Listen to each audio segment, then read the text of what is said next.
একদিন এক মা মরে যাওয়ার আগে তার ছেলেকে 500 বছরের ঘড়ি দেয়, যেটা তার দিদিমা তাকে দিয়েছিল, আর বলে এটা সোনার দোকানে গিয়ে দাম জিজ্ঞেস করে চলে আসো। তার ছেলে দৌড়ে যায় আর ছুটে এসে মাকে বলে যে সোনার দোকানের লোকটা এই ঘড়িটা আমার কাছ থেকে 15,000 টাকায় কিনতে রাজি। মা বলে এবার তুমি লোহার দোকানের কাছে যাও। ছেলেটা দৌড়ে যায় আর ছুটে এসে মাকে বলে যে মা ঘড়িটা অনেক পুরনো, তাই সে আমাকে 500 টাকা দিতে রাজি। এবার মা বলে তুমি মিউজিয়ামে যাও। এবার ছেলেটা দৌড়ে যায় আর হাঁপাতে হাঁপাতে এসে মাকে বলে যে মা ঘড়িটা অনেক পুরনো, তাই মিউজিয়ামের লোকরা আমার এটার জন্য 5 কোটি দেওয়ার জন্য রাজি। মোরাল অফ দ্য স্টোরি, সঠিক জায়গায় সঠিক জিনিসের কদর হয়, ঠিক সেভাবেই সঠিক জায়গায় সঠিক মানুষের কদর হয়। তোর যদি কদর ঠিকঠাক না হয় তুই বুঝে যাবি তুই সঠিক জায়গাতে নেই।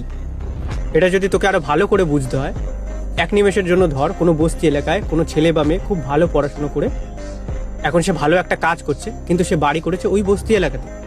এখন সে ডেলি যখন সকালে ওঠে চারিপাশে ঝগড়াঝাটি গালাগালি, আর তার কদর ওখানে কেউ করে না।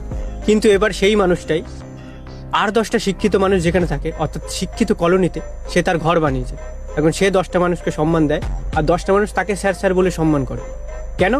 কারণ সঠিক জায়গাতেই সঠিক মানুষের কদর হয়।